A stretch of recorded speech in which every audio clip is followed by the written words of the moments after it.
Andrea Patton. I am staff with the City of Boston Disabilities Commission, and this is a meeting of the Disability Commission Advisory Board.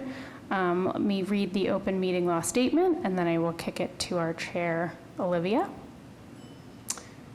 The open meeting law requires that I notify the public that this meeting is recorded. Therefore, please be aware that an audio and visual recording of this meeting is being made by Boston City TV, a part of the City of Boston Office of Cable Communications, and is being broadcast on Xfinity Channel 24, RCN Channel 13, and FiOS Channel 962. With that, I offer it to Chair Olivia Richard.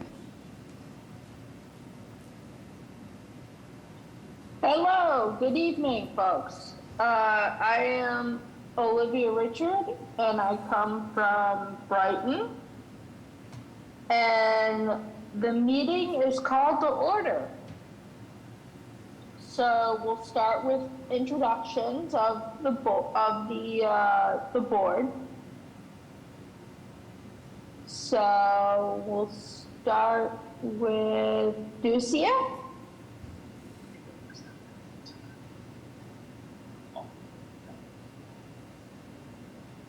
Hello, my name is Ducia Lebovskaya, Ducia for short, and hope you all can hear me. I am located in Boston, Massachusetts, in Mission Hill, and I'm an advisory board member and secretary. Thank you. Okay, Elizabeth. Hello, I'm Elizabeth Dean Clower. I'm vice chair of the advisory board, and I live in Back Bay. Paul? Hi, my name is Paul Karen, advisory board member. I live in the West End Beacon Hill area and work at the BPDA.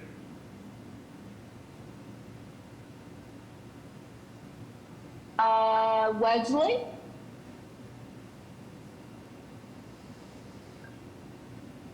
Hi, everybody. I'm Wes, Ireland.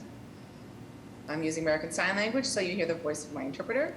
I live in the North End, and I'm on the advisory board. I'm an advisory board member. Thanks.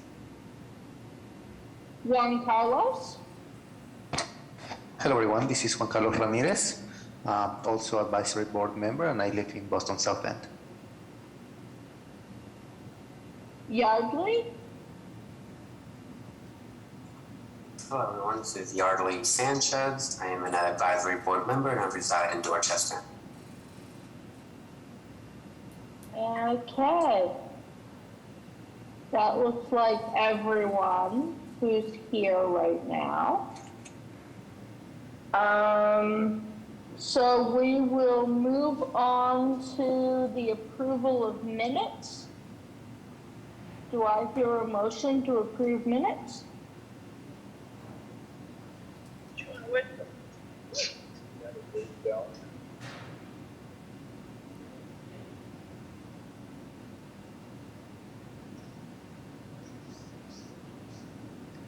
Can I make a motion?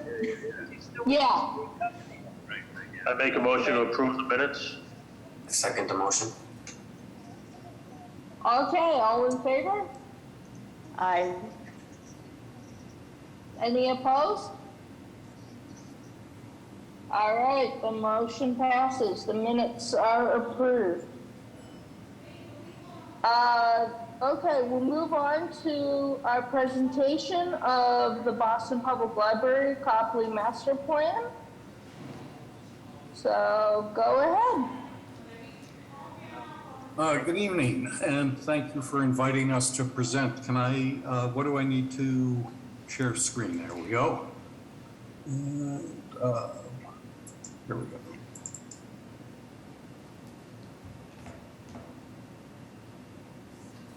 And can everyone see that? Yes, I believe we can. Yep, great. Thank you for inviting us to present this update of the McKim Master Plan, which was prepared for the Boston Public Library by Shepley Bulfinch Architects with their associated architectural firm Design Lab. I'm Jim McQueen, Senior Project Manager for the City of Boston Public Facilities Department, and I will be joined today by David Leonard, the President of the Boston Public Library. On the agenda, actually before we get to the agenda, there was a question that came from the committee as to whether there would be an opportunity for them to provide their input on the design. And the answer to that is absolutely yes. While the master plan has been completed and submitted, the intent of the plan is to identify the goals of the project, including the need to improve accessibility and inclusion. And that goal doesn't end with the publishing of the plan. As part of the process, we do seek to identify problems and needs to be addressed in achieving those goals in the future as we go forward over the next several months and years of design. We will need to address exactly how those goals are met, and we'll be seeking your input as well as the rest of the community. I know that tonight David and I will both be taking note of any comments you have, and as we move into those future design phases, we'll continue to seek your input. In terms of the agenda, I think David will start off by speaking about BPL's commitment to accessibility and inclusion and the goals of the master plan, and then I will address some of the specific challenges to accessibility that we've found as part of the project and the opportunities that we've identified to make the building as accessible as possible. Then we'll look forward to hearing some of your questions and comments. And with that, I'm going to hand this over to David. Thank you, Jim.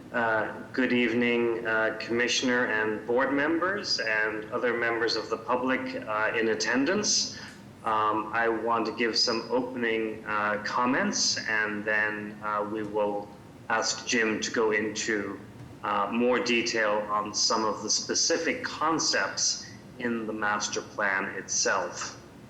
The Boston Public Library today is comprised of this magnificent central library in Copley Square, as well as 25 branches throughout the city of Boston and a presence at the city's archival center in West Roxbury. So all of these locations and our vast collections are available to all members of the public. And we take very seriously the phrase inscribed on the front of the building, free to all. In some ways, that calls us to ensure that all of our services, buildings, and spaces are fully accessible. And we know with our inherited buildings from past ages, that has not always been possible. So it's a key principle of the Boston Public Library to improve accessibility. And as we renovate spaces throughout the city, to center that work in our design and construction exercises. The history of the McKim building, which is the 1895 building on the Copley Square side of the Central Library, has many challenges. In the 1990s and early 2000s, multiple phases of renovation were engaged in and completed, but the entire building was never addressed. The administration at the time was unable to complete all of the phases of the project that were envisioned. And so our goal in this master plan and the work that will follow is to pick up what was left unaddressed, but also to look back at the work done during that period and see what can be improved. The slide that we're looking at right now has 3 images on it. It's an aerial view looking down on the top of the McKim building to the left and the Johnson Boylston Street building to the right, which we had the ability to do some major upgrades to in 2015 and 2016. The second picture on the slide gives you a look at the facade of the building, that side of the building facing Copley Square, which many people approach and which has some challenges to navigate as you enter the building. The third image gives you a look out from the library at Copley Square, which itself is planned by the Parks Department for a series of renovations. And so we want to tackle our goals in concert with what's happening in the immediate neighborhood. Next slide, please. And so there are three major focus areas in terms of goals for the project. And on this particular slide, we again have an image of the facade representing the need to improve the building and to do so in a way that makes it sustainable. The middle image gives us a sample of one of our special manuscripts from the medieval period, so that it's a reminder that we want to have all of our collections accessible in the spaces that we renovate during the work that will follow this master plan. And the third image gives us a look at a group of patrons engaged in looking at materials and engaged with our collections. So we know that this work then is about the building, it's about the collections, and it's about the services. Next slide, please. During the master plan process, which lasted just about a year, maybe a little bit longer, there were many community meetings and much input from the community around the priorities of the community under the goals of the library. Accessibility itself was front and center, and by that we certainly mean how one enters the building, but also how one circulates through the building. That in itself is part of our broader agenda and commitment to matters of justice, equity, diversity, and inclusion. In a very specific way, and this is what the middle part of this slide is indicating, that wayfinding and how you get around the building in a clear and a universal access governed manner is a goal of the project. And thirdly, to enhance our work with the collections and services, we want to see this as an opportunity for stewardship and scholarship. So it can be the casual researcher who just wants to look something up, or the more scholarly approach that is researching maybe a project for an academic or publishing purpose. And so there are additionally three particular areas within the building that we wanted to explicitly look at as priorities.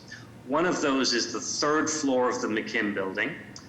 This is the level on which you can access the Sargent Gallery, but every other part of that floor, which is about 90% of that floor, is not open to the public, and it is not in good condition for staff to work in or for collections to be stored there. The second major focal area is the courtyard itself, the interior courtyard in the center of the building that you access from the first floor.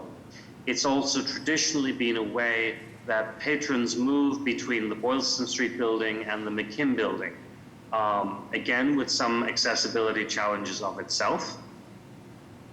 Some attention to this aspect of the project may improve the ability to more easily move between the building at multiple floors.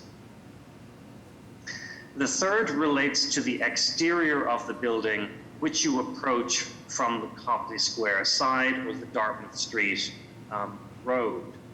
This includes the immediate entryway to the building, up the steps or the ramp, but also the plaza as a whole, which is not in great condition and has itself provided many challenges over the years to navigate.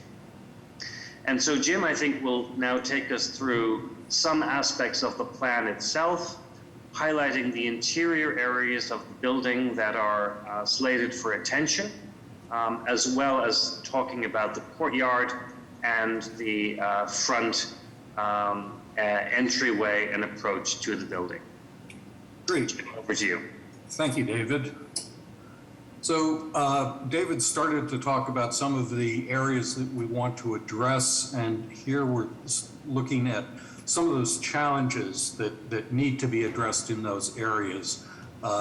In this slide, we see it at the photo to the left shows one of the ramps that allows entrance into the building and is obviously not an ideal situation.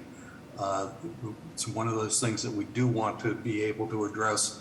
In the center, we see a photograph of one of the third floor spaces, and you can begin to see, the condition that space is in, some of the repairs that need to go on. And off to the right, you can see some of the peeling paint up in that same area, which is indicative of some of the climate control issues that we have, some of the leak problems to be addressed. And then across the bottom are a series of sort of diagrams that are really starting to indicate some of the problems that we've found throughout the project, that we have discontinuous vertical movement, changes in floor level on each of the public floors. We have problems of circulation. It gets a little bit confusing. And then as David was saying, we have essentially the entire third floor is currently not accessible. But we are then looking to address these things, particularly in the way that they impact the public and the collection. So this is some of the major areas of concern that we need to address.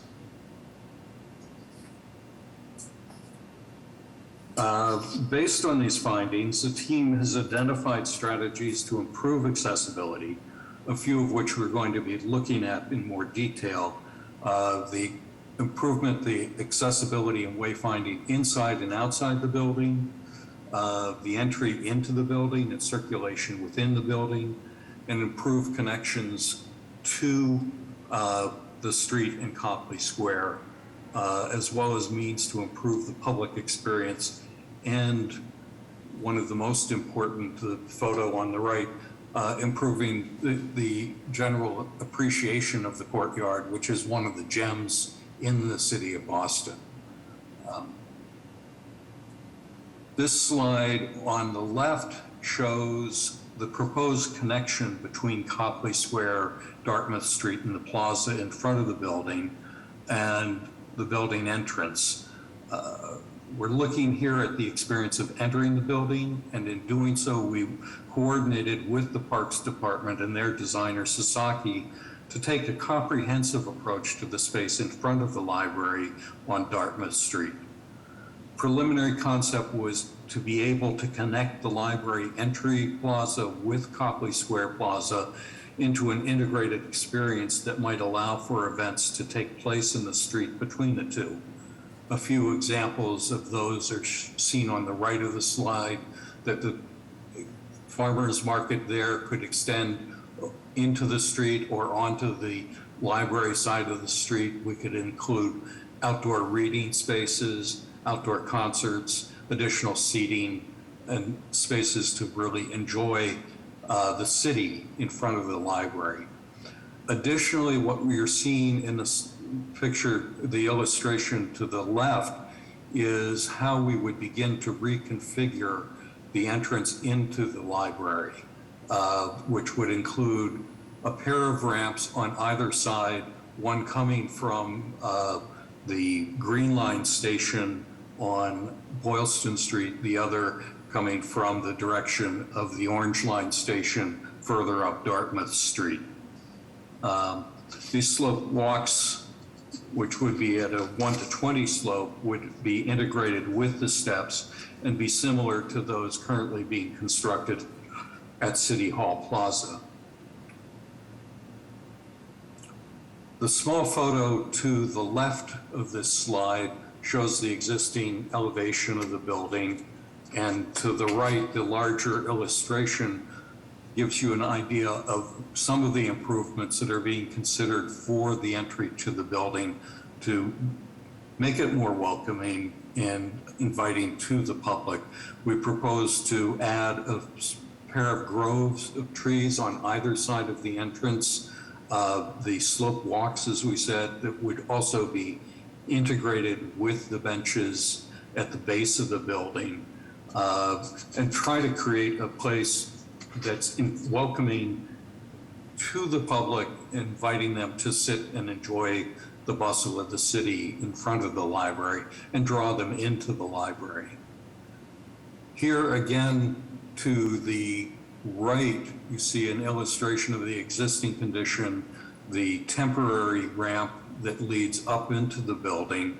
To the that's to the left. To the right is the proposed walkway and the raised platform at the front, which would eliminate the steps into the building. The trees off to the right of the seating of the entry and a seating area below that.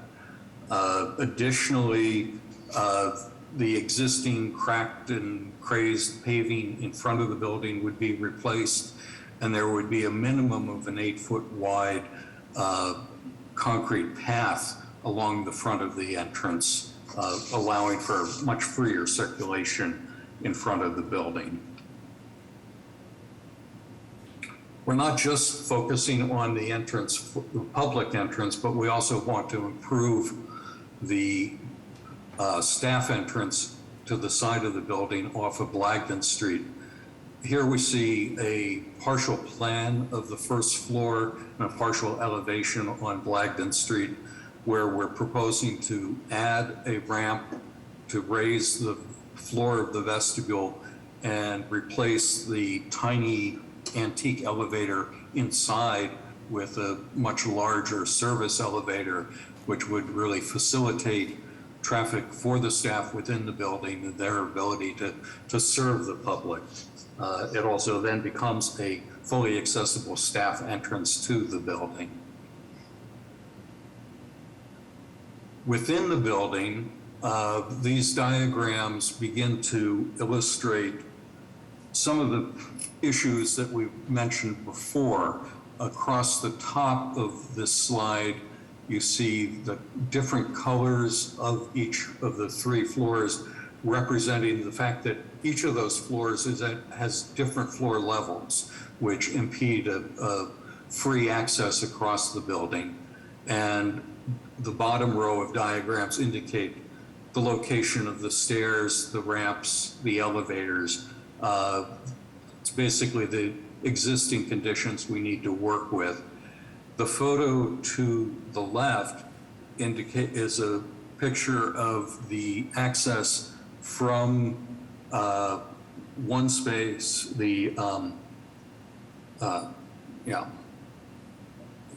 one of the reading rooms into the Washington room. And the man in the center of the photograph is basically looking at a set of stairs that's required to be used to go down into that space. That's one of the conditions we want to be able to address. You may not recognize it, but there is a door off to the right of that photograph, behind which there is an accessible ramp. But again, opening up the accessibility, making it clear is one of the goals of this project. One of the comprehensive suggestions of the master plan, which would be used to address a lot of these issues, is to provide an enclosure to the courtyard, which may not be immediately obvious why that addresses some of the accessibility problems, but it does. It does multiple things for the library itself. It helps us to preserve the interior facade of the courtyard. It helps us create new circulation routes, year-round circulation routes through the building, and it improves usage of the courtyard. As I mentioned, one of the gems of the city, which is heavily used for 3 months out of the year, and then usage falls off as the weather gets colder. This really opens it up to future use or more intensive use by the public. This is really just sort of illustrating some of the photos to the right here illustrate the problems that would be addressed by providing the roof enclosure. We'd be able to protect the window openings better. We deal with some of the areas of leakage that bleed through into the building, some of the deterioration of the structure. And just sort of a reminder that the courtyard actually represents 42% of the exterior perimeter of the building. So covering it up reduces the exterior that needs to be protected, and additionally helps improve some of the energy performance of the building. Some of the usage is in the courtyard that would be expanded throughout the year for a full 12 months instead of just 4 months. You know, you have reading groups, lunch groups, performances, all sorts of activities that would be able to be used year-round. And this begins to show, this diagram in the center begins to show some of the ways that this would be done. The plan here shows in green a new elevator that would be added in the courtyard, but accessed off of the lobby. It also then, so that would help us improve vertical circulation. The courtyard roof then does provide all-season circulation between the historic McKim building and the newer Johnson building. As part of that work, then we would also be looking at how those existing ramps would be reconfigured or reconsidered, as well as how access into the courtyard space itself would be redeveloped to provide additional access. Other work on the first floor of the library would include improved entrances to the Leventhal Map Center and to the Commonwealth Salon, replacing the existing lifts with elevators, upgrades to the exhibition hall, the Gustavino Room, and the Commonwealth Salon, which would include improved lighting and provision of assisted listening devices in the multiple use lecture halls. The photos off to the left of the slide basically represent at the top the existing condition of the Commonwealth Salon, and below that a possible reuse of that as a multi-purpose space. On this slide, we see to the left a photo of the corridor connection between the lobby and the courtyard, and below that a rendering of how that might be opened up to improve circulation path, to improve wayfinding through the library, and to the far left of the illustration at the bottom would be the entrance to the elevator that would be added in the courtyard. The photo at the right, top right, shows the existing lobby condition with a rendering below that of how that might be redeveloped. The idea would be to open up the library, the lobby as a wider space, removing a pair of very large circulation desks, replacing them with a smaller central help desk, and then improving the lighting and the movement in and around that space.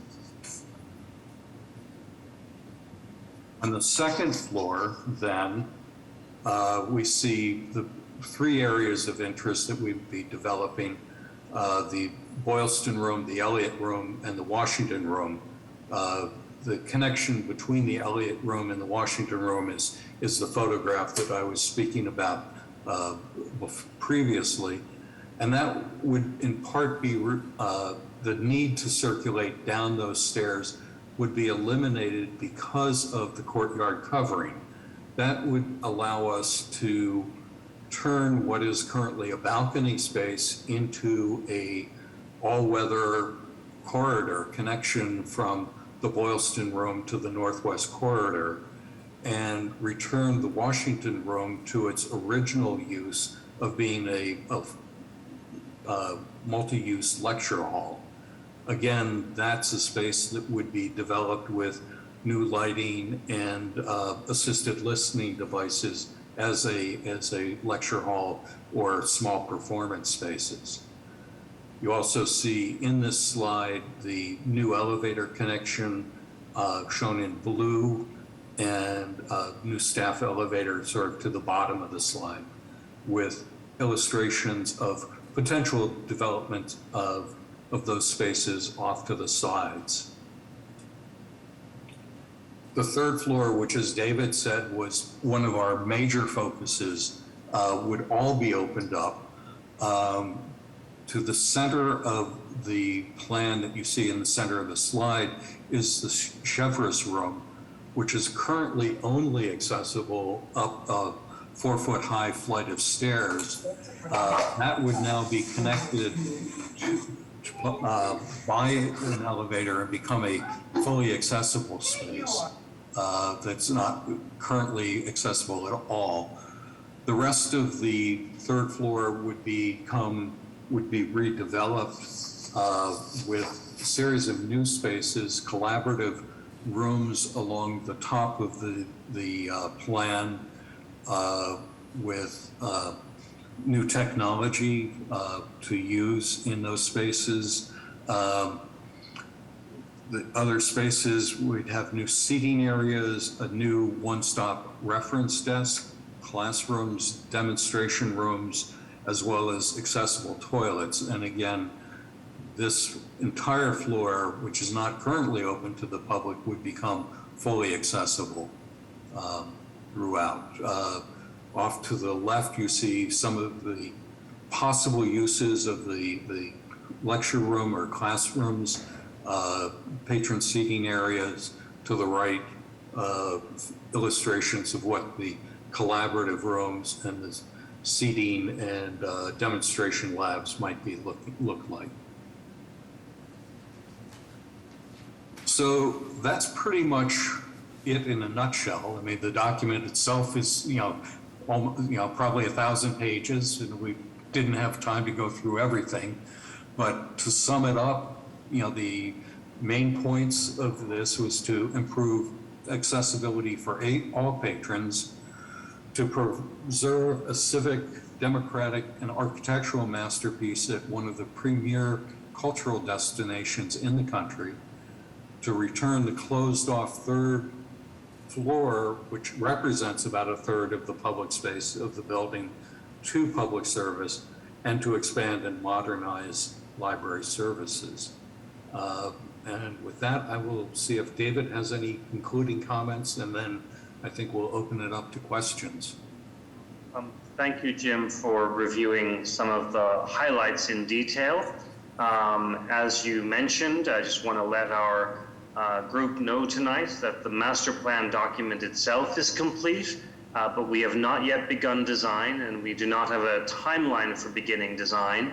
We are in this period where we are socializing the document and the contents, and briefing a wide range of stakeholders about what is hoped for and what is planned, and then we'll be able to determine next steps formally a little bit later this year. So this is absolutely the time for more input and comment, but some of the detailed suggestions I'm sure we will probably just take note of and then have them at our disposal when we actually go to the formal design period in due course. So back to the chairperson, Ms. Richard. All right, does anyone on the board have questions for the BPL team?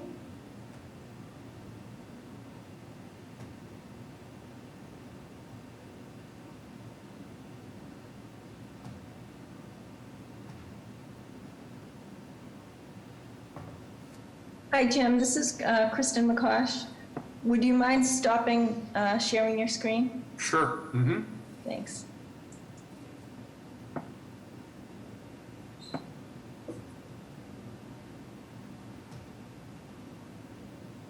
It doesn't, oops, hold on. Okay, go ahead, Wes.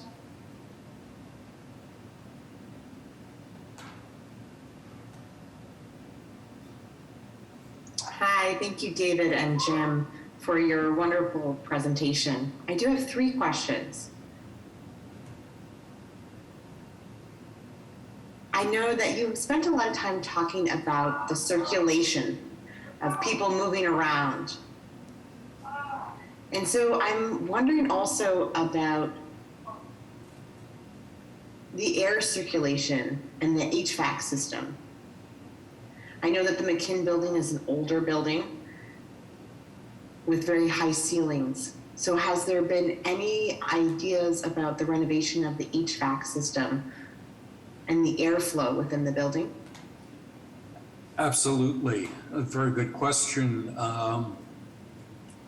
We recognize that almost all of the systems in the building are inadequate for both the public and the collection that it houses. And we would be looking to bring those systems into the 21st century. Part of the idea would be to meet some of the city's latest requirements for resiliency and energy design. Additionally, there is, I think, almost no air conditioning on the 3rd floor. There's sort of localized air conditioning in other spaces.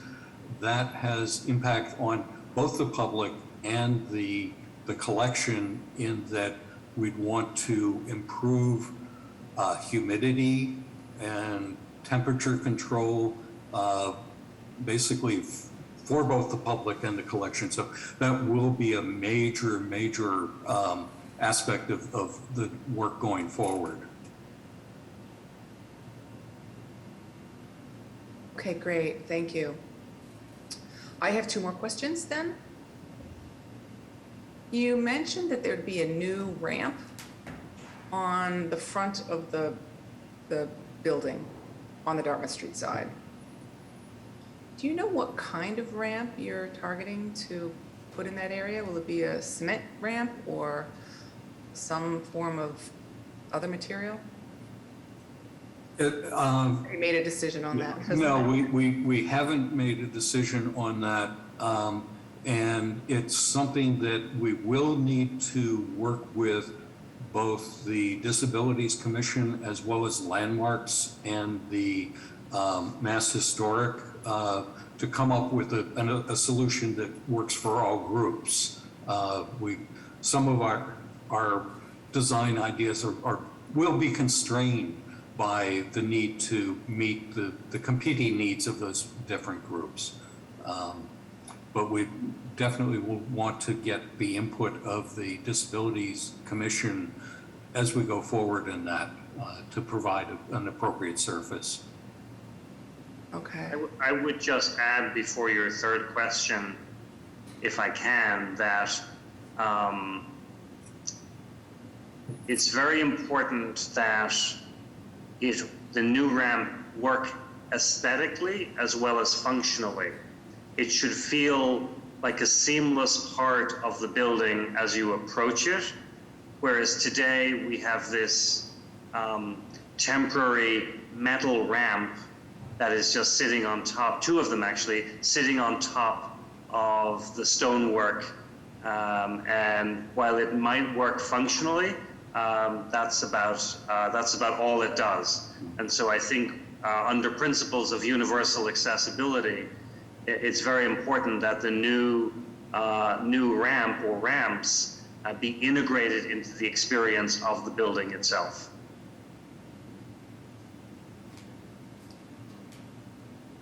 I see. I'm sure that you'll be considering lots of different things from a 360 point of view. For example, when you You want to make sure that the ramp obviously has a surface that's a non-slip surface, like in case it's wet or if there's ice. And also you'll be probably thinking about whether there's any flood issue with drainage. So I'm sure these are things that you'll be considering as you are going forward. Now with the exterior courtyard, just a few, I guess I've got some concerns, and if I could give you some pointers. There are people who might prefer more sort of visual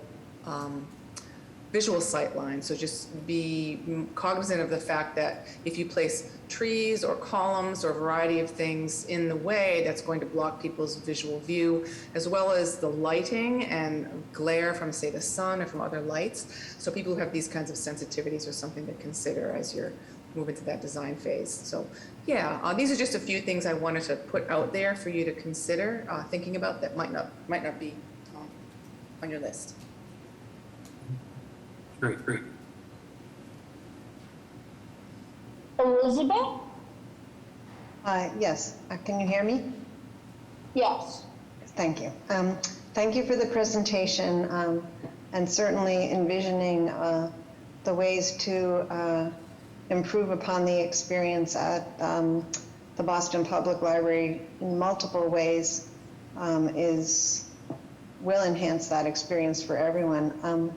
I did have my own question, but I first did want to follow up on Wesley's question and then the reply about that while recognizing that there are, quote, competing needs, that I think we've come across this concern with brick, not just in Boston, which obviously is the focus of this discussion, but also in Cambridge, where there's been historic buildings, and just in that setting, in a brick design, that there are ways to improve upon brick. But I think that when you're talking about public safety issues for one group, that as had already been Wesley had mentioned about, I'm sure that things like a non-slip surface will be included. But I think at a certain point that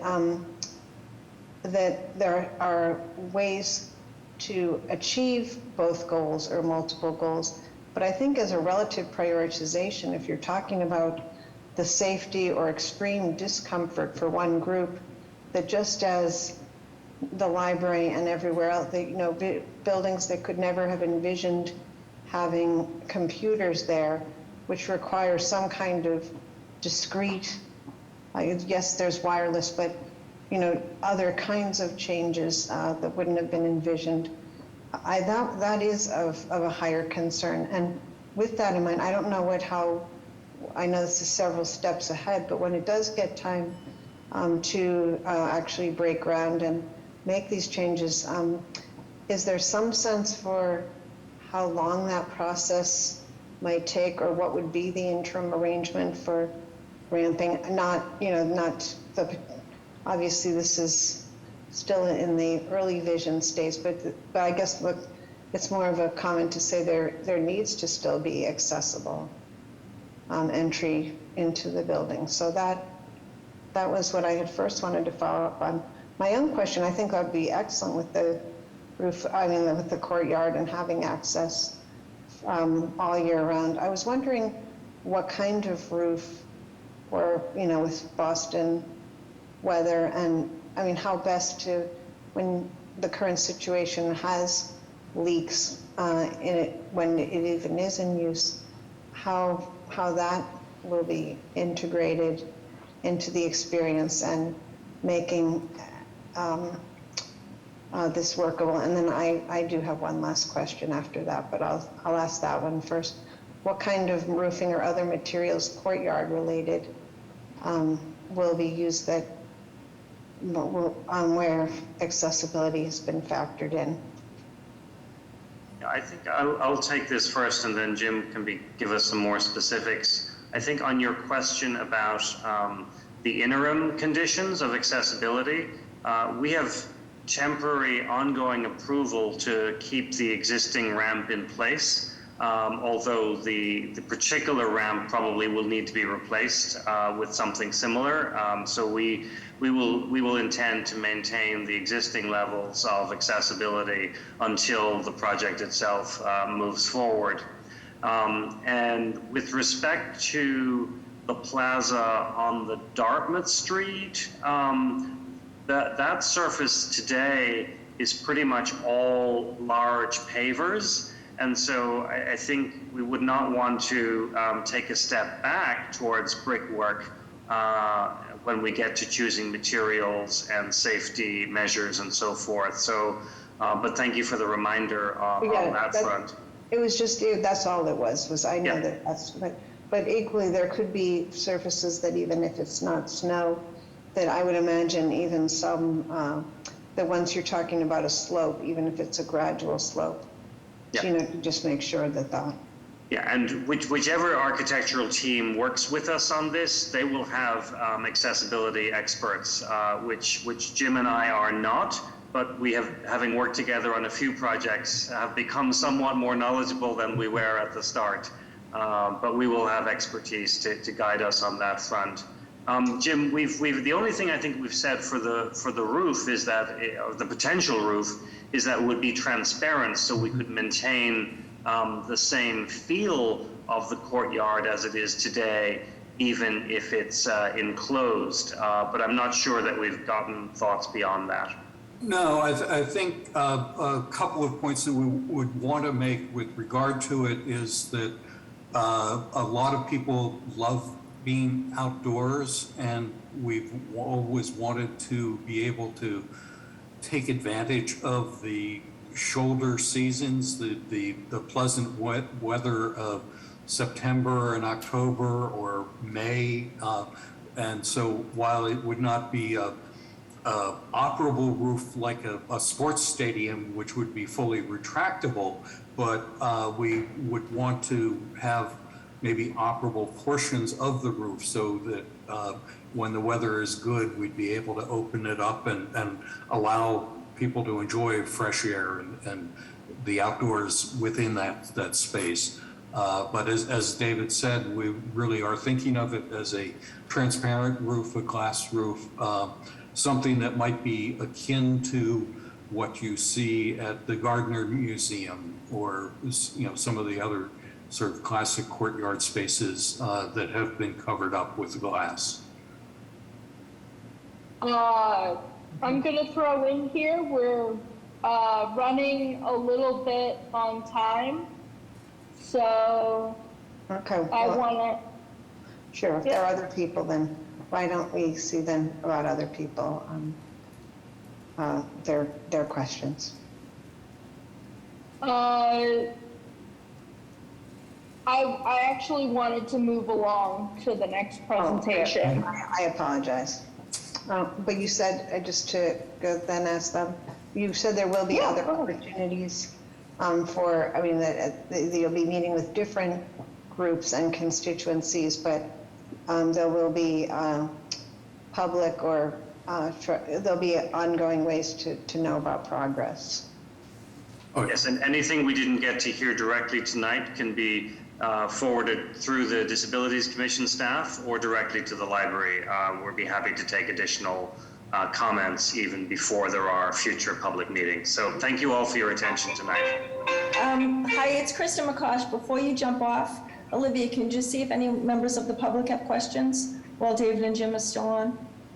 Okay, do any members of the public have questions? Hello? Oh, shoot, yes, I need to. Okay, thanks. Thank you, David and Jim. That was a wonderful presentation. Thank Look you. forward to working with you. Mm-hmm. Thank you. Thank you all. Okay, we are going to move along to the presentation from the Boston Tax Help Coalition. So Lynn, go ahead. I am, you get this? I'm putting my piece up out for the presentation. Do you see my presentation? Hi, Lynn, this is Andrea. I don't see it yet. Okay.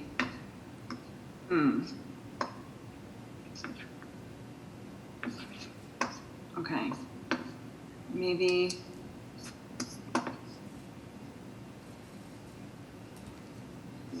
I thought I had this exactly the correct way to do it. Maybe the next person should be presented, and I will work with Andrea to get this set correctly. So if you don't mind, the next source, and then I'll be ready. Okay? Does that make sense? Yeah, it makes sense. I'll give my chair report, and by then, this can be ironed out. Okay. So, my report is number 1. I know that my thoughts are with the folks in Ukraine and my Bostonian neighbors who have family and care about their country. I live in Brighton, which is filled with folks from both Russia and Ukraine, and they're going through it right now, so I'm thinking about them.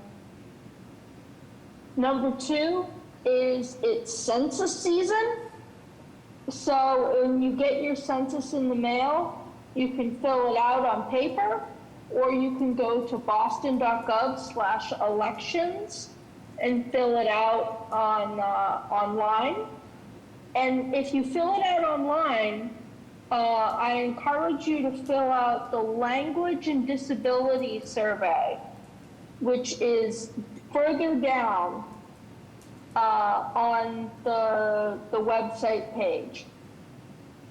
That helps everyone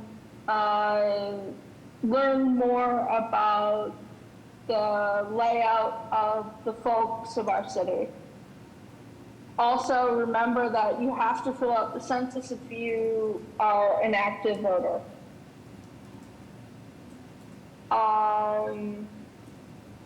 And number 3 is, this is my last meeting as the chair. So thank you for this fabulous year of being able to work with y'all on everything. I will remain on the commission, hopefully, and on the advisory board. And I just wanted to say thank you, and I appreciate you all. And good luck to whoever we elect tonight, because it's a fabulous job. And that's all I have. So are you ready, Lynn? Mm-hmm. Andrea? I think Paul has his hand up. Oh, Paul, go ahead.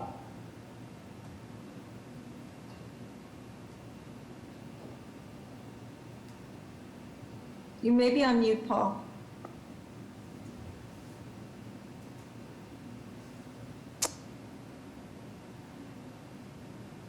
You should be unmuted now, Paul.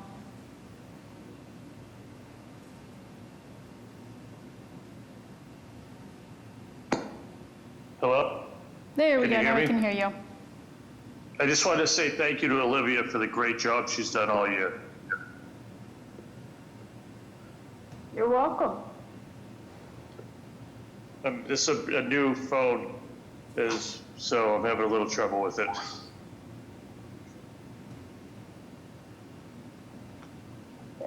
All right. That's okay. Got some thanks in the chat as well, Olivia. So definitely from the commissioner, one of them's from her, and definitely want to thank you for your service myself.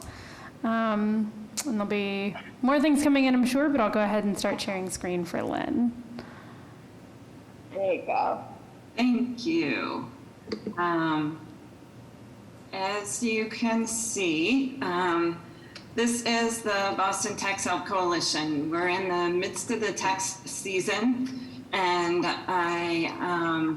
the first to start it off, and we'll go to the next screen. How many people on the advisory board know about the different services, the fee services?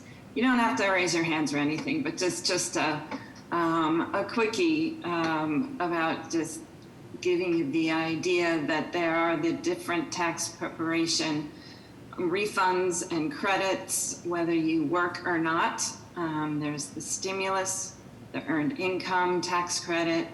The more current this year is the advanced child tax credit, and then the premium.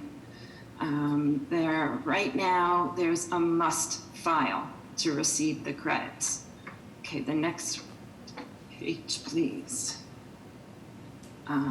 The way that I like to think about this is how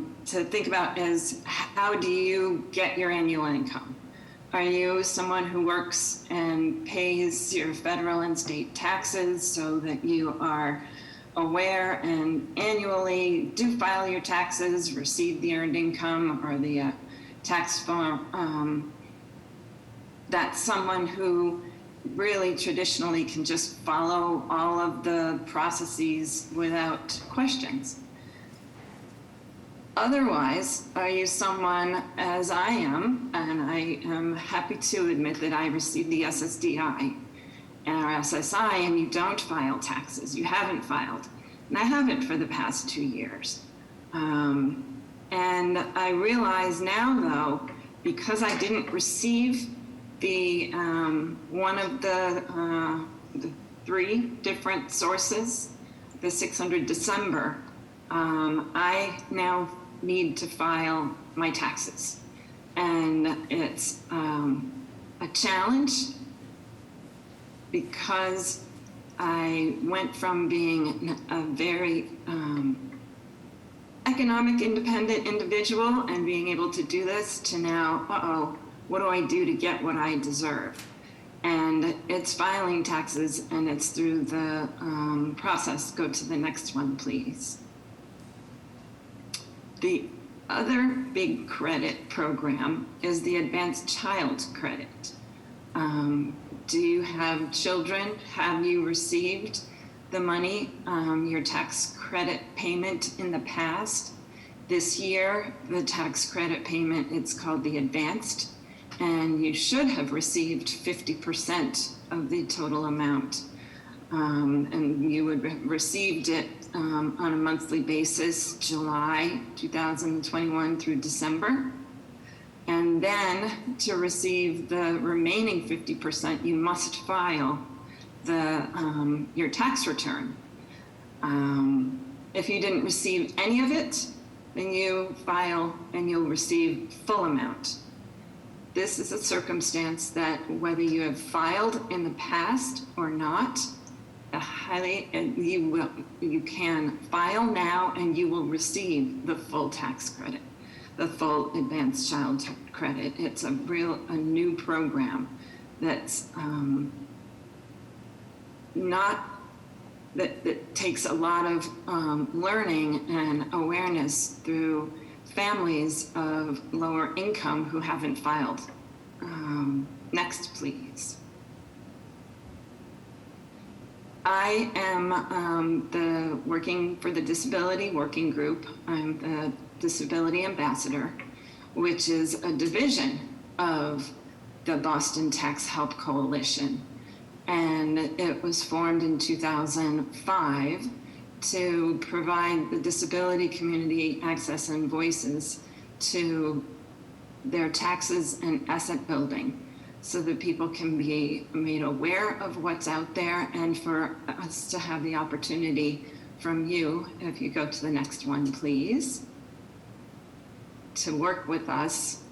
This year, we have expanded the program Right now, we have members from BCIL, from your community, the Boston Commission for People with Disabilities, the City of Boston Age Strong, Work Inc., Community Work Services, Epilepsy Foundation, Our Space, Our Place, and Mass Adapt, and other independent advocates.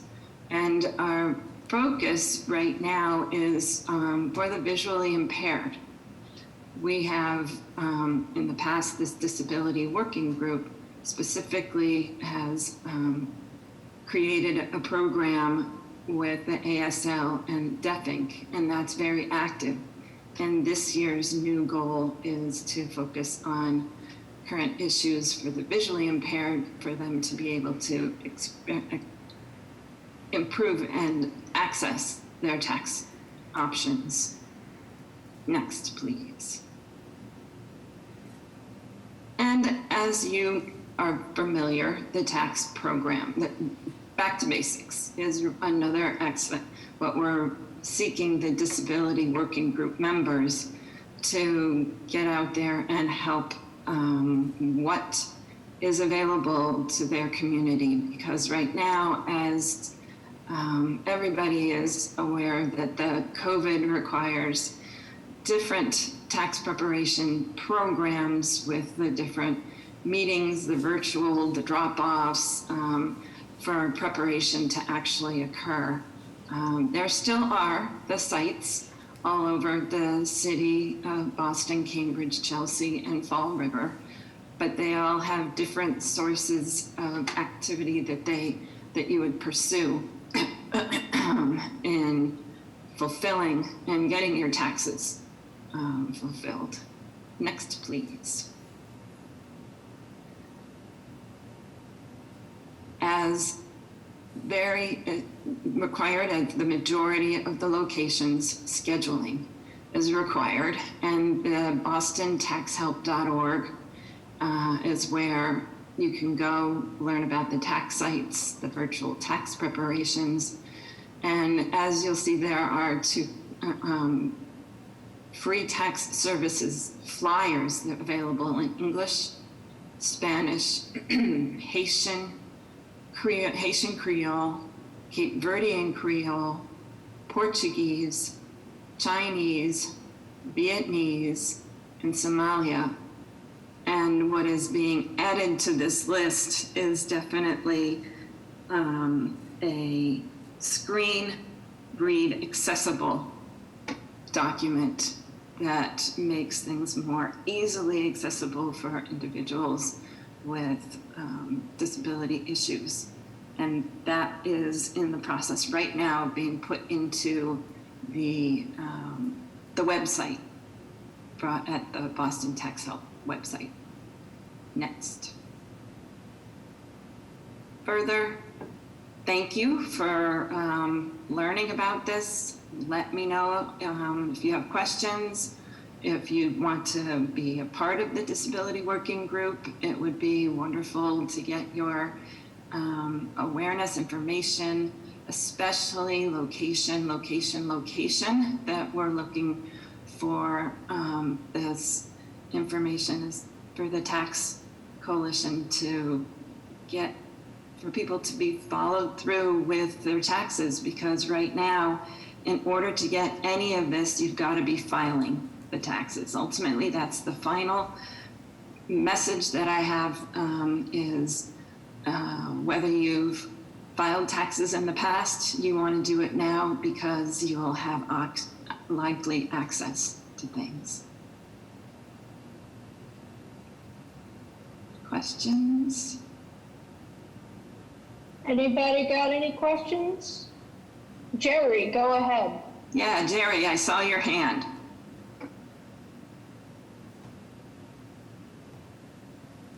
Or were you up there before I started speaking? I think as you were up there before but then again, you may still have something exactly related to this. Yes, I apologize. Yes, that is correct. My hand was up. My hand was up earlier. you may have said this and I may have missed it, but it's always good to emphasize it again. Sure. Are you guys able to provide in-person tax prep help at this time or no? It depends on where you are and the different organizations that you reach out to. There are the 31 different organizations, and you can go to the website and see the sources that are closest to you. You can call and be a part of them. Some require that you serve the documentation to the location. Some require different things. So I highly recommend that you look at that. I don't know exactly what's what for to give to you now, but you can do that by that page. Sure. Thank you so much. Yep. Kristen, have you gotten all of the info? I wanted to be as to the point and brief, but also be very, very forceful that in order to receive money, and you can, there are these different programs, different benefits, filing, and how filing is a little anxiety. I'm a little anxious about filing after being out of it for a couple of years, but getting back into it to get that money, because the government's got that money out there for you. Yes, thank you, Lynn. That was very succinct and informative. And we'll have the board follow up with you if anyone wants to join the working group or if they have questions about taxes. Okay. I have a suggestion. Have you thought about reaching out to the Boston Housing Authority for communications? Yes. I will confirm that for sure, that you've given that, but I know that Mimi Turchnetz, who is the coordinator of the program, has a connection with them and likely has done that. I don't know for sure the answer yes or no, but I know that she has that. So.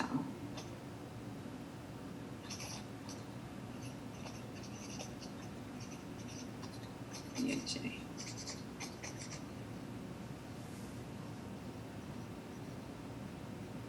Olivia, in the interest of time, we should probably move on.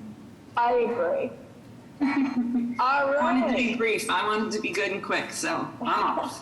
Thank you, Lynn. Thanks. Okay. So we'll move on to the commissioner's report. Great, thank you. Welcome, everybody. Andrea is going to share my slide deck.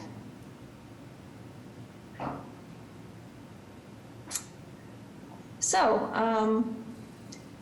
first I'll start with some updates, COVID updates.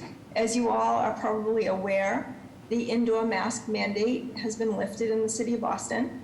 This includes municipal buildings, businesses, restaurants. Although individual places of business can still have their own requirements, it's not a city requirement at this point.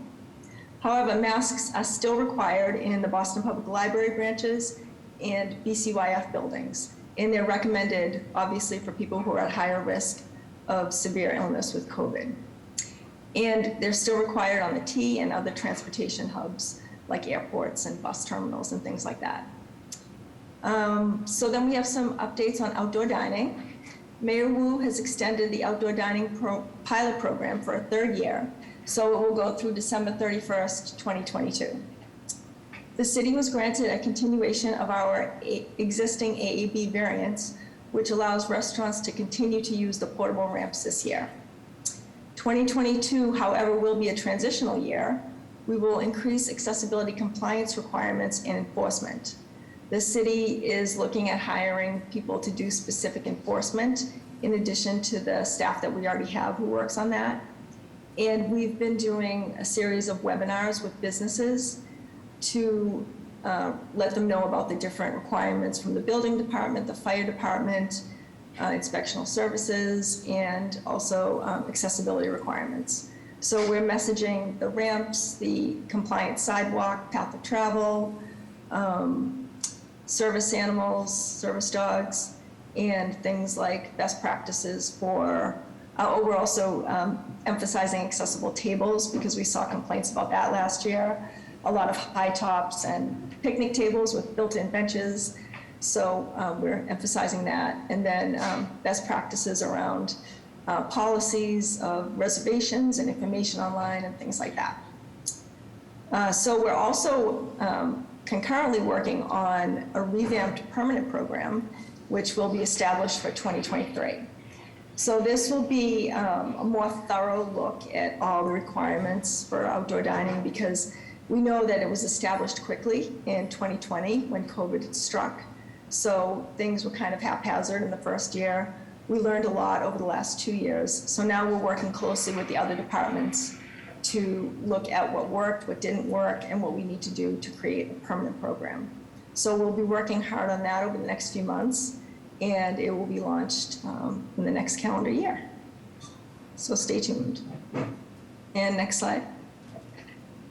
So updates on some office initiatives. The bike outreach plan that we've been talking about forever. We got funding, we literally got it in February of 2020. It was awarded to us from the Boston Foundation, and it was gonna be for an outreach campaign for people with disabilities, but then COVID hit, so we immediately had to pivot all our work and our attention and funding to emergency response and then sustainability over the last 2 years. But now that things are starting to be more normalized, we are able to focus on the bike outreach plan. So we got our grant funding extended through the end of this year, which is great news. We have sent out our plan to 3 consultants for price quotes. We've received interest from 2. We received a plan and a proposal from 1 consultant, and we had a meeting with another consultant who is planning to submit a proposal within the next 2 weeks. So we're looking to launch the program in April or late April, early May, and then maybe do a staggered rollout so that we can hit another targeted audience in August and September geared towards college students. And for anyone who's not familiar with the bike outreach plan, it's really more of a shared space outreach plan that will have a dual track. We want to target bike riders and bike groups, tourists who use the blue bikes, and anybody who rides a bike, basically, to let them know, to be aware of people with disabilities, that someone who's blind can't see you coming, someone who's deaf or hard of hearing may not hear you coming, people with mobility impairments can't jump out of the way quickly. So we're going to really emphasize those messages. And then concurrently, we're going to do outreach to the disability community to let them know about the changes in the curb use in recent years. As you all know, I'm sure, very familiar with, we have increased bike lanes. We have center running lane bus stops. We have all kinds of changes to the sidewalk in the public realm. And we also have mixed use paths in the city where bikes and pedestrians can be in the same space. So we want to be sure to let people with disabilities know that they also should be aware of their surroundings and what's happening. To follow up on the captions ordinance, we are working with the City Council now to set up the working group for the captions ordinance. Because we have new City Council members and Councillor Flynn is now the council president, he is passing it off to, I believe it's Councillor Bach, who will take up the ordinance, and we want to loop in businesses and the disability community for a further discussion on how this program will play out and what it will look like. But the basic goal is to get an ordinance passed that will mandate restaurants and businesses like gyms, hospitals, any kind of business that's open to the public to have captions on all TVs at all times. So thanks to Wes for suggesting that ordinance and all his hard work on it. Excuse me. And then a little bit of good news, a little bit of more back to normalcy. The Disability Community Forum, our annual session to listen to the disability community and report out to the disability community about what we've been working on, will be hosted May 11th. We're going to do it in person at Suffolk University Law School on Tremont Street. It's very close to Park Street Station. It's traditionally co-hosted by the board, so I'll be reaching out to you emails. I hope you can all attend. As you may know, new board members may not know, but we usually sit at the front at a long table, and it's really a chance for the public to meet elected and appointed officials. They get to meet the commissioner and the commission. They'll meet, sometimes a human services cabinet chief will come. We're gonna see if we can possibly invite the mayor, and if not, get a video from the mayor. So it's a really great connection, and it helps us set our accessibility agenda for the year. So we'll be posting that broadly in the next month or so. And then, so some other updates, external updates. For those of you who have a TAP pass, seniors or people who are blind, you may be aware that the machine that prints out the reduced fare cards is broken, and it's been broken for some time. But you can request a pass be mailed out to you by calling the T or filling out a request on their online comment form. CODA calls, if you're not familiar with this, I'm not sure if we've raised this before, but there's a group of local disability commissions that meets virtually every month. I know Cambridge is in it, Brookline, Newton, Somerville, Revere, Braintree, and it's a monthly virtual meeting, and it's made up of all disability commissions. Local, I think there are some in the western part of the state who participate as well, but you're all welcome to join. If you have time and interest, we can send you out more information about that. And then also, for your information, the White House hosts a virtual briefing every month for the disability community. The next one is tomorrow, and there's a link that you can register in the slide deck. And after the meeting, Andrea will send out the slide deck to everybody, so you're welcome to register. So I want to pause here for a minute and just see if anyone has any questions before we transition to the next piece of my report.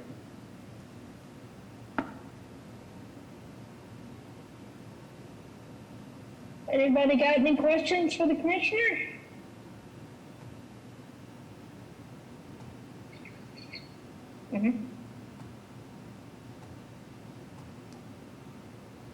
All righty, we can jump back in. All right. So, oh, sorry, I just have a few more slides, Olivia. I just want to talk about the board membership and elections. So currently, 6 board members have expired appointments, but I communicated with each of you individually, everyone who has expired terms, and was really glad to hear that you're all interested in staying on.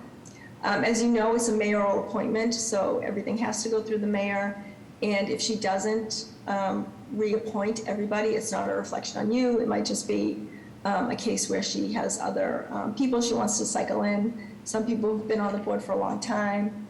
You know, sometimes she just likes to, you know, have her own take on board membership and representation and things like that.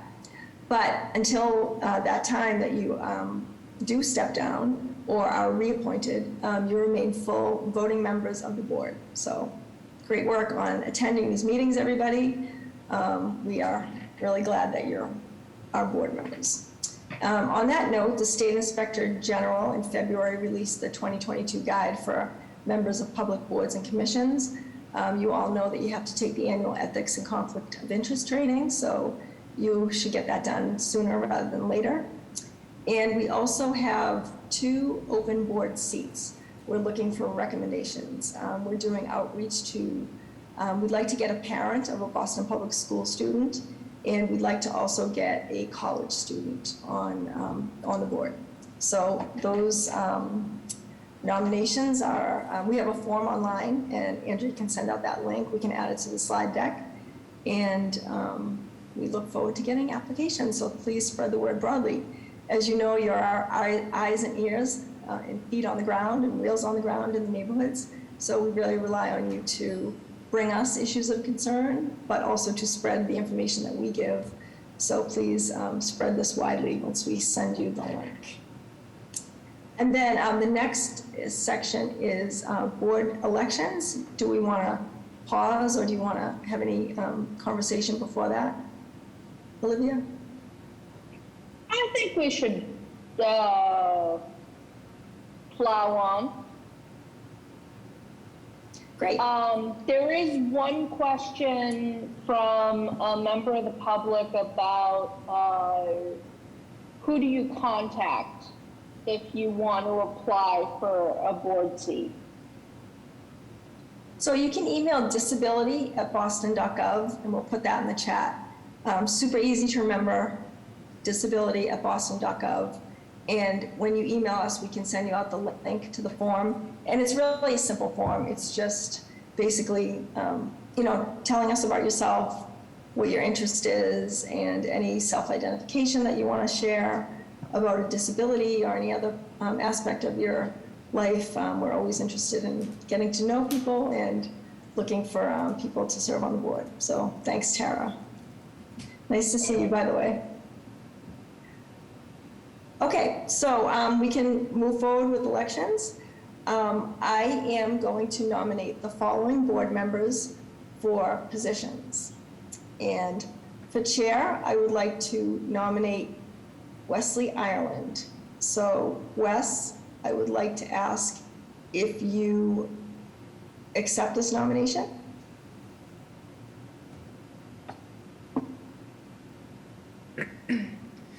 Yes, I will accept this nomination. Thank you. Great, so I will hand it over to the chair for a vote. And I'm not sure if this calls for a roll call vote, but it might be a good idea to do so. Yeah, let's do it roll call style.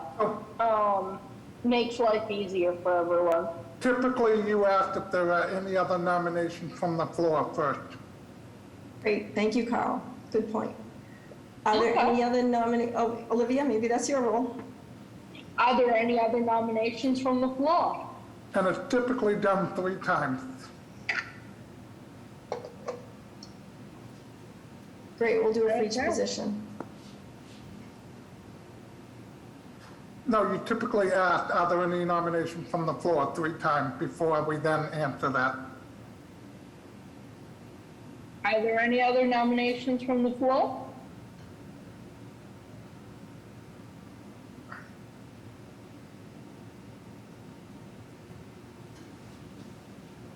Checking for hands and chat, and I don't see any. Are there any other nominations from the floor for chair? I move that we close the nomination for chair and that we vote by unanimous consent. Second? I second that. Okay. So, So- go ahead, Olivia. So, like with the minutes. The vote for Wesley Ireland to be the new chair of the board. Carl? Yes All or in no? favor? All in favor? Oh, all in favor? Aye. Aye. Aye. Aye. That's 4. Any opposed?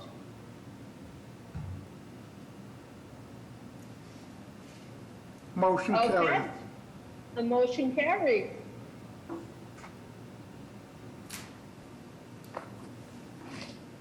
Great, congratulations, Wes, and welcome aboard. We'll be sure to set up a meeting with you to get you acclimated to the new role, and we're here for support, as always. Okay, so I would like to nominate Dusia Lubyaskaya for vice chair. So I would like to ask Dusia if you are, if you'll accept this nomination. I'll accept. Thank you very much. Are there any other nominations from the floor?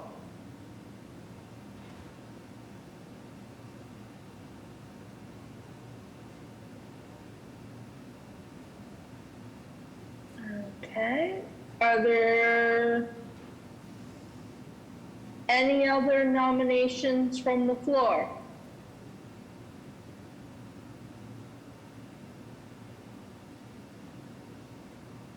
Are there any other nominations from the floor? I move that we vote for Bucia for vice chair by unanimous consent. I second. All in favor? Aye. Aye. Aye. Any opposed? Any abstentions? Okay, the motion carries. Duccio is the new vice chair. Congratulations. Congratulations, Lucia. You'll do great. All right, for secretary, I would like to nominate Paul Karen. Paul, will you accept this nomination? Yes, I accept the nomination. Thank you very much. Before it goes, are there any nominations from the floor? No. Are there any nominations from the floor?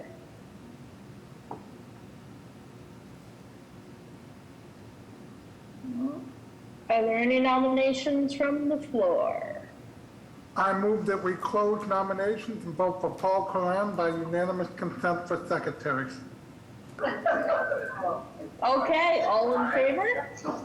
Aye. Aye. Thank you. Aye. We haven't won yet, Paul.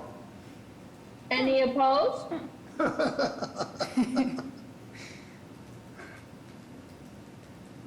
Any abstentions? Okay. Congratulations, my friend. Thank you very much. It's an honor and a privilege to serve on the board. Congratulations. Congratulations, Paul. All right. And then the final seat, I would like to nominate Carl Richardson for a treasurer. Oh, I hope I can handle the budget. Will you accept this nomination, Carl? Yes, I would be happy to. Are there any nominations from the floor? Are there any nominations from the floor?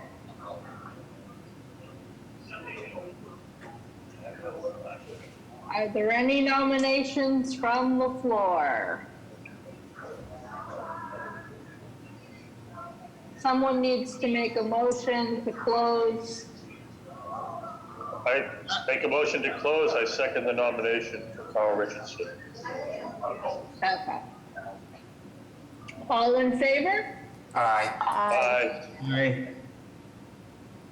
Any opposed? Any abstentions? All right, Carl, you are the treasurer of our non-existent budget. Well, I will be good steward of those funds. I'm used to having, being an accountant of a non-existent budget working for the state.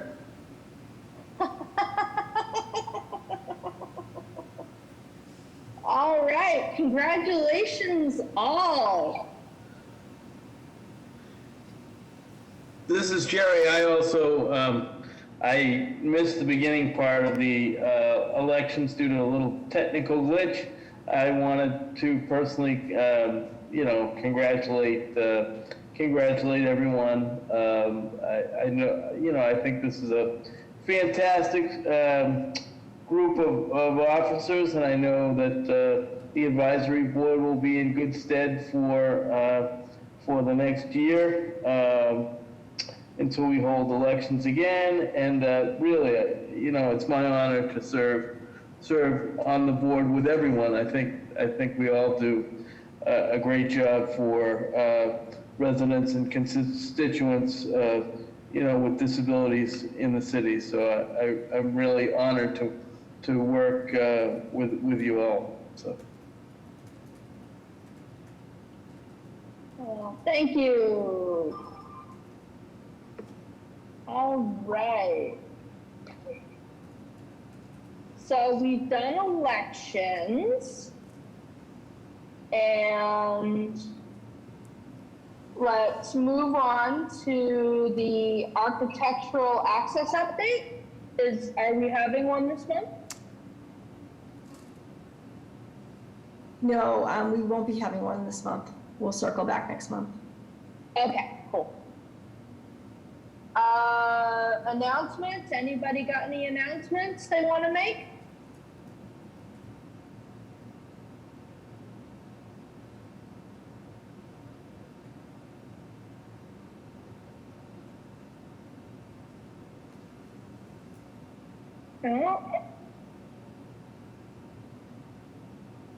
Okay, we'll move on to old business. We got an update on the captioning ordinance from the commissioner already. Where are we on the Department of Labor meeting? We sorry, this is Andrea with the Disability Commission staff. We have just been put in touch with our new federal liaison for the city, who's actually based in DC. I owe her a call to schedule time to talk about this and another issue that we're working on. So we've got the right person. We now just need to be in touch with her in order to be in touch with the DOO. Awesome. Okay. Does anyone on the board have any new business?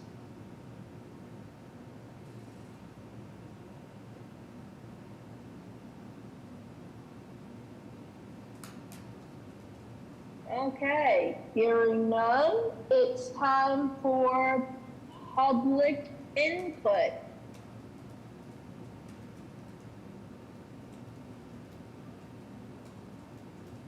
Members of the public, you can come forward and let us know your thoughts, feelings, queries, suggestions.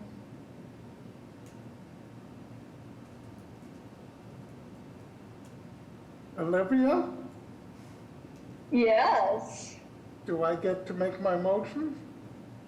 it sounds like it. It looks like, I yeah, it just looks like wanted Susan to- is. Oh, Can I speak? Yeah, my name is Susan Backstrom. I'm a Chelsea Disability Commissioner, and well, both me and my fiance are, and we just wanted to thank you for opening this meeting to us.